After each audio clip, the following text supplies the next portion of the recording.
Hello everyone, I am Krishnapal Singh, Assistant Professor, Axis Institute Planning and Management. Today I am going to discuss about a very important topic of human resource management, that is a job analysis. Job analysis is a formal process of identifying the content of a job in terms of activities involved and attributes needed to perform the work and identifies major job requirements. इन job analysis में basically हम क्या करते हैं कि we are trying to identify two kind of the things, job description and job specification. Job description is basically related to about the job, which kind of job present exist in the organization. At the same time, we also trying to know who is the person going to perform this particular job. This is all about job analysis. In other words,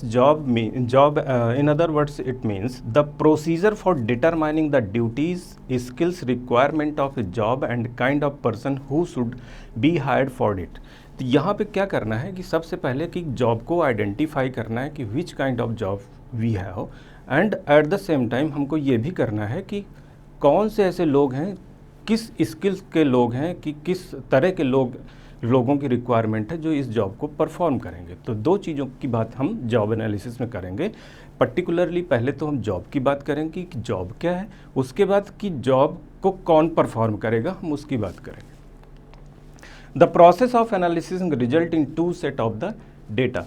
या जब भी हम job analysis करेंगे या organisation job analysis करेगा तो उसके पास दो चीज़ें, दो आउटकम निकल के आएंगे. उनको हम बोलेंगे job description and job specification. Job description basically क्या होता है? A list of job duties, responsibilities, reporting relationship, working environment, supervisor and supervisory responsibility etcetera.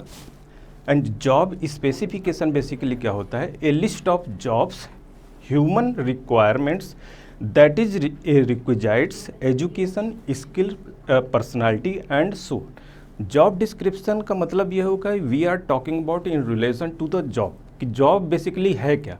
और जॉब स्पेसिफिकेशन में हम बात करने जा रहे हैं कि जॉब को परफॉर्म करने के लिए बेसिकली किस तरह की स्किल और एबिलिटीज़ की रिक्वायरमेंट है, जो पर्सन की रिक्वायरमेंट है जो इस जॉब को परफॉर्म करेगा.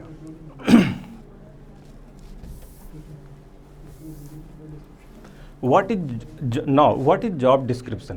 FLIPO has defined job description as a job description is organized factual statement of duties and responsibilities of a specific job. यहाँ पे FLIPO ने क्या डिफाइन किया है कि जॉब डिस्क्रिप्शन बेसिकली क्या है? It is a factual statement of duties and responsibilities of A individual जो उस जॉब को परफॉर्म करने जाएगा. दूसरा क्या है? How it is done and why. पहली बात. तो दूसरी बात ये है कि how it is done, what will be the procedure of doing this particular job. दूसरा बात यह आएगी कि why, what is the requirement of this job in this organisation. It is a standard of function in that defines the appropriate and authorised content of the job. तो ये सब सारी चीज़ें यहाँ पे इन्होंने डिस्क्राइब करें. ए job description should include the following things. Job description में बेसिकली जॉब डिस्क्रिप्शन होता क्या है और उसमें क्या क्या चीज़ इंक्लूड होती हैं वो यहाँ पे बताया गया है. First of all job title. Job title का मतलब क्या हुआ कि suppose I am talking about position of HR manager in the organisation. यानी ये टाइटल हो गया कि HR मैनेजर की पोजीशन ऑर्गेनाइजेशन में है. तो टाइटल का मतलब कि name of the job. HR manager, marketing manager, finance manager, IT manager, assistant manager, deputy manager, vice president, these are the titles of the job. Job location means where that particular job will be performed. It includes the physical location of the job, that the days and hours of the position. Job कहाँ पे perform होगी, उसकी location क्या होगी, वो दिल्ली में होगी, कानपुर में होगी, कहाँ पर होगी. उसके बाद उसमें कितनी देर उस जॉब को करना होगा, उसकी टाइमिंग क्या होगी. एंड पोटेंशियल ओवर टाइम में be also required to perform the job. उसका टाइमिंग क्या होगा, क्या एक्स्ट्रा टाइम रिक्वायर्ड होगा जॉब को परफॉर्म करने के लिए. ये सारी चीज़ें भी वहाँ पे किसमें, जॉब लोकेशन में इंक्लूड होंगी. तीसरी चीज़ आती है goals and objectives. Goals and objectives are decided by the organisation and the person who is going to perform that particular job has to achieve that particular goals and objective. Suppose करिए कि किसी HR manager को recruit किया गया है, तो उसको बताया जाएगा कि now you have to do HRP, human resource planning, then job analysis in the organisation. At the same time you have to involve in the recruitment and selection process also. Then after you have to decide which kind of training is imparted to the employee of the organization who has been hired right now. उसके बाद training and development की बात करेंगे कि आपका ये भी role है. उसके बाद परफॉर्मेंस अप्रेजल भी आपको करना पड़ेगा, सैलरी एडमिनिस्ट्रेशन भी आपको करना पड़ेगा. उसके बाद रिटायरमेंट बेनिफिट्स क्या इंडिविजुअल को देंगे वो भी सब आपको डिसाइड करने का. These are your duties and responsibility. ये आपका गोल्स हैं. ये बेसिकली क्या position report to. Position report to का मतलब है it includes those person who the employee should report, that is the boss of the job holder. Job holder का boss कौन होगा, किसको आपको रिपोर्ट करना है, हु इज़ योर बॉस, ये भी वहाँ पे क्लैरिफाई होगा. इमीडिएट लेवल ऑफ सबॉर्डिनेट्स, आपको सपोर्ट करने के लिए जो लोग होंगे वो कौन कौन से होंगे, वो कौन कौन सी प्रोफाइल्स होंगी.